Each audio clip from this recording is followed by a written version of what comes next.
तमाम किसानों घायल हो गए हैं, किसी का सर फूट गया, किसी का पैर टूट गया।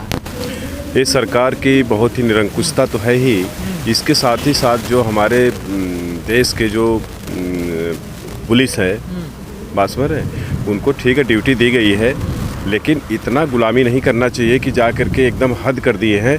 अब तो हम लोगों ने निर्णय लिया है कि अब अगर हमारे ऊपर किसी किसान के ऊपर हमला हो रहा है, जैसा कि वहाँ के आईजी डीआईजी का घेराव किया गया ना, अगर हमारे किसी किसान के ऊपर किसी प्रकार का हमला हो रहा है तो इसके लिए सरकार के साथ साथ पुलिस भी जिम्मेदार होगी। सर, हरियाणा में क्यों ऐसी फिर हिंसक झड़प होती है पुलिस और किसानों के बीच? हमारे किसान ये तो बोल रहे हैं कि लॉकडाउन में रहो, घर में रहो, तो अपने क्यों उद्घाटन कर रहे हैं, अपने क्यों रैली कर रहे हैं? हमारा किसान कर रहा है, तुम करोगे तो हम भी करेंगे। हमारा तो किसान जो है कि हम लोकतंत्र भरोसा करते हैं, कानून सबके लिए एक समान होता है। ये थोड़ी नहीं कि कानून कोई अमीर है तो उसके लिए दूसरा हो गया, कोई गरीब है तो उसके लिए कानून दूसरा हो गया, तो कोई हो नहीं सकता। हमारे देश में संविधान में सबको समानता का अधिकार दिया गया है, सबको मौलिक अधिकार दिया गया है। ये थोड़ी नहीं कि आप प्रधानमंत्री बन गए, मुख्यमंत्री बन गए, कुछ बन गए तो जैसे चाहे करेंगे, पब्लिक को उसके लिए दूसरा नियम बनाया गया। लेकिन एक संवैधानिक पद पर चुना हुआ मुख्यमंत्री, उसका प्रोटोकॉल होता है 24 घंटे विरोध करना, उसे ज़मीन पे नहीं उतरने देना, उसका हेलीकॉप्टर नहीं उतरने देना, ये कहाँ तक जायज़ है? अच्छा, तो हमको क्यों नहीं जाने देते? हम लोग तो यहाँ -4 डिग्री बैठे हुए हैं, इस समय तपन में, हम सूरज की गर्मी में यहाँ बैठे हुए हैं, इन लोगों को बेशर्म नहीं आती है। सरकार कहती है हमने तो रोका ही नहीं है किसानों। कौन नहीं रोका है? हम तो रामलीला मैदान मांग रहे थे, हमको रामलीला मैदान दे दिए होते, हम लोग आराम से सेपरेट होकर बैठते, हमको रोड पर छोड़ दिया सरकार। आज जानते हैं हमारे किसान जो है कि यहाँ रोड पर गर्मी पड़ रही है, ठंडी में कितना मर गए, 350 किसान शहीद हो गए। आज जो है कि हम लोगों को ऐसे बेगाने रोड पर छोड़ दिया गया है, आगे पुलिस जो है कि बैरिकेड करके मिलिट्री लगा करके रोकी हुई है। क्यों नहीं हमको रामलीला मैदान में जाने दिए होते? हम लोग आराम से बैठते, प्रोटेस्ट करते, हमारी बात उनसे होती रहती है, तो हमको रोड पर करके अपने एसी में बैठ करके उद्घाटन करेंगे? ऐसा नहीं होना चाहिए। लेकिन यादव जी, जितना आंदोलन लंबा खिंचता जा रहा है उतने लोग कम होते जा रहे हैं दिन प्रतिदिन। देखिए मेरे भाई, एक बात सुन लीजिए, आंदोलन में हम लोगों ने रणनीति, जो किसान मोर्चा ने रणनीति बनाया कि कुछ किसान अपना घर जाके खेती भी करते रहे, यहाँ भी आते रहे, दोनों, हमको जहान भी बचाना है, हमको देश भी बचाना है, फसल भी बचाना है, आंदोलन भी करना है। हम लोगों ने रणनीति बनाया कि ठीक है, जिस कैंप में 20 लोग 50 लोग रहते हैं, 10 लोग जाएँ, घर घूम के आए, अपना खेती बाड़ी भी करते आए, और इसके बाद यहाँ भी आंदोलन। और दूसरी बात जो आप ये लोग कहते हैं, आप लोग कि यहाँ पर संख्या ये वो की बात करते हैं, तो आज भी लाखों किसान तुम्हारे सड़कों पर बैठे ही हैं। इसके साथ ही साथ सुन लीजिए, हम तो ये कहते हैं कि अगर यहाँ 5 आदमी बैठ जाएं, मात्र 5 आदमी, जैसे खेत होता है हमारा ना, खेत में अगर एक पुतला लगा दो, एक स्टैचू लगा दो, तो चोर डाकू जो हमारी फसल को लूटने जाते भाग जाते हैं कि कोई है, तो एक आदमी। वो बात आपकी ठीक है, लेकिन आपके नेता ने भी अपील करी है कि जो पद अधिकारी हैं, जो कार्यकर्ता, कम से कम वो तो बॉर्डर पे हैं। तो सब बॉर्डर पे है, आप लोग इसके चक्कर मत पड़िए। हमारे कार्यकर्ता बॉर्डर पे है, हमारे किसान हैं। यहाँ किसी के एक नेता का आंदोलन नहीं है, जन आंदोलन है। इसमें पूरी जनता जो है कि हमारे, जानते हैं, इस आंदोलन में पूरे देश की निगाह टिकी हुई है। देश नहीं, पूरे ये अंतर्राष्ट्रीय आंदोलन बन चुका है। इस पर आपको किसी को बहस क्यों खींच रहे हो? इसका रिजल्ट, नतीजे? अरे भाई, हम कहाँ खींच रहे हैं? तो सरकार खींच रही है, ये तो सरकार खींच रही है। सरकार आज हमारा कृषि बिल वापस कर दे, किसानों को साथ सम्मान प्रमाण पत्र दे दे, हम लोग अपना घर जाए। काहे हम लोग बैठ करके जो है कि धक्का खा रहे हैं? तो आप भी तो बात करने नहीं चाह रहे ना, आप भी तो जीत पर है ना। हम जीत पर एक बार नहीं, हमारा किसान मोर्चा ने कहा कि आप बोल रहे हैं कि एक काल की दूरी पर है, आप रात में बुलाओ, दिन में बुलाओ, जब भी बुलाओ, यहाँ बॉर्डर पे ये उद्घाटन करने के लिए इनको समय है, और यहाँ आने में उनको समय नहीं मिल रही है।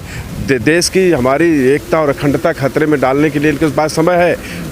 चुनाव में जा करके बड़ी बड़ी रैलियाँ करने के लिए इनके पास समय है, हमारे पास आने को उनके पास समय नहीं है। अब तो उनको आना चाहिए, खुद किसानों से कहना चाहिए कि अरे भाई, आप देश के अन्नदाता हो, आप जो है कि रोड पे बैठे हुए, तरस उनको इतनी तरस। अन्नदाता कहाँ मारने हैं? सरकार कह रही बिचौलिया बैठे हैं ये तो लोग। देखिए, एक बात बताते हैं, बिचौलिया तो सरकार बन चुकी है इस समय, जानते हैं।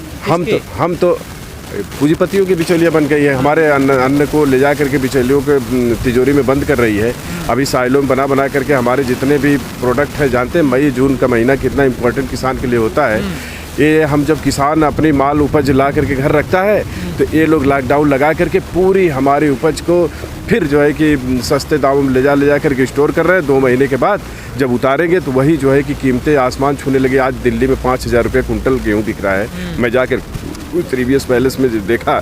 और अभी इस समय 5,000 रुपये कुंटल, 5,000 रुपये कुंटल। मैं मोबाइल में फ़ोटो भी खींच के लाया हूँ, आप इसको अभी तुरंत मोबाइल के अपडेट भी ले सकते हैं। उसका सबूत के साथ में बोल रहा हूँ कि यहाँ पर दिल्ली प्रीति विहार है ना, वहाँ 3BS पैलेस है। आप जाकर देखो ना भाई, आप जाकर उसी तहकीकात भी कर लो।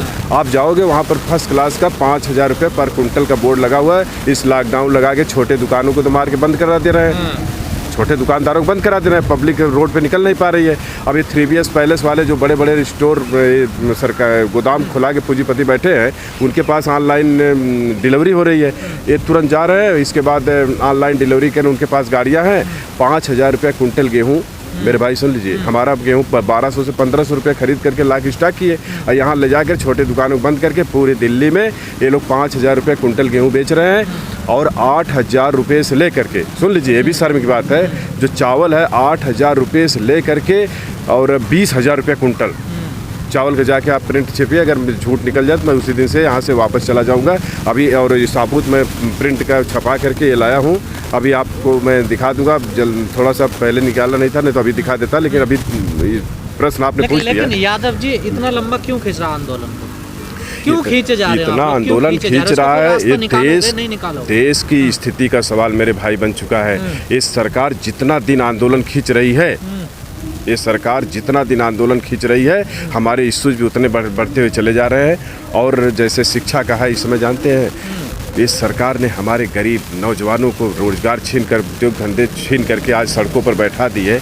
आज जो है कि मर रहे हैं लोग, भूखों मर रहे हैं। जब मर जा रहे हैं, किन्हीं को पेट में दर्द हो रही, बुखार हो रहा है, सर्दी हो रही, जुकाम हो रहा है, अपेंडिक्स हो रही है, दमा हो रहा है, ब्रेन हेमरेज हो रहा है, लकवा मार रहा है, ये जा रहे हैं लोग, उनको दवा नहीं मिल रही, ऑक्सीजन नहीं मिल रहा है, बेड नहीं मिल रहा है। जब मर जा रहे हैं तो उठा कर लावारिस की तरफ नदियों में फेंक दे रहे हैं। कितनी शर्म की बात है कि आज नदियों में लाश बहती जा रही है। हमारे गंगा जी नदी में हजारों लाशें। कई लोग कहते हैं ये जो कानून बनाए हैं सरकार ने, जो संशोधन किए हैं, इसमें कहीं ना कहीं अब सरकार के हाथ में बात बची नहीं है, सरकार के हाथ से बात निकल गई है, इसलिए सरकार मजबूर है।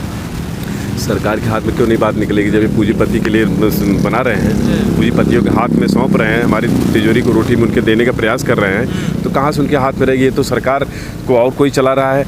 अगर सरकार चलती, हमारे भाजपा के कई सांसद विधायक मिले थे यहाँ पर, हम लोगों से मिलते हैं, वो कहते हैं कि आप बताएं भैया, हम लोग भी नहीं सुनते हैं सरकार, तो आप लोग कहाँ सुनेंगे? आप लोग जो है कि क्या बताया जाए, हम लोग भी उनसे कहते हैं भैया आप जाके समझाओ कि हम लोगों से भेजा जा रहा था गांव में, जाके लोगों से समझाओ कि कृषि बिल अच्छी है, लेकिन भैया हम लोगों ने उन्हें स्पष्ट कर दिया कि भैया हम लोगों को समझाने की बस बात नहीं है, आप अपने उद्योगपतियों को ही भेजकर समझवा लीजिए कि कृषि बिल अच्छी है कि खराब। कहा जा रहा है WTO से समझौता हो गया तो अब बड़ा मुश्किल है, अगर पीछे हटती है तो कहीं ना कहीं सरकार के जो समझौते हैं वो टूट जाएंगे। सबसे पहले देश होता है, सबसे पहले देश होता है। हम देश की एकता और अखंडता खतरे में नहीं पड़ने देंगे। हम अपनी देश की रोटी को बचा के रखेंगे, मजदूर हम भूखे नहीं मरने देंगे। पहले अपना देश देखा जाता है।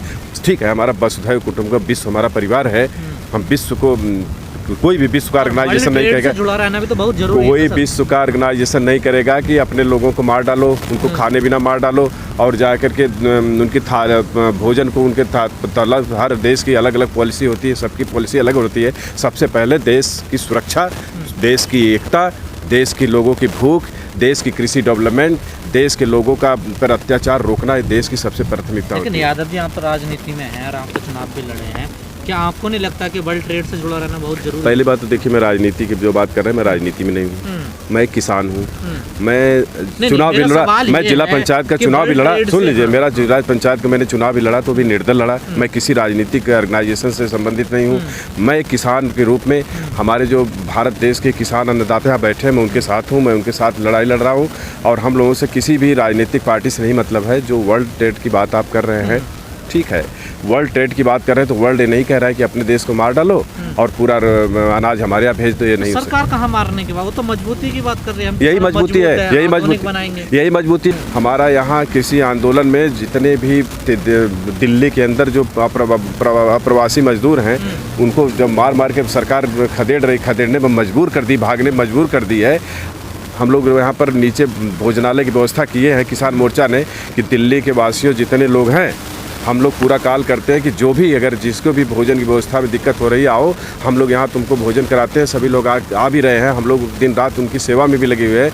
लेकिन ये जालिम सरकार आज जो है कि हमारे देश के जितने लोग मजदूर आकर के बेचारे नौकरी चाकरी कर रहे हैं, उनको बेरोजगार होकर के घर पे भगाने के लिए मजबूर। ये तो भाई हिटलर से भी ज़्यादा इनकी क्रूर शासन चल रहा है। हिटलर तो ले जाके साइलों में सबको गैस चैम्बर में मार डाला था, ये तो जिंदा जी हमारे लोगों को मार रही है, भूख से मार रही है, तड़प तड़प करके लोग दवा के अभाव मर रहे हैं। ऐसी जालिम सरकार से मुक्ति और ऐसे जालिम सरकार को तत्काल नैतिक जिम्मेदारी लेते हुए तत्काल किसानों से आकर के हाथ जोड़ करके किसानों को कहना चाहिए कि भाई आप लोग मत यहाँ पर रोड पर तड़पो और आप लोग घर जाओ, हम किसान ये कृषि बिल वापस लेते हैं। ये तो सरकार को सोचना चाहिए मेरे भाई।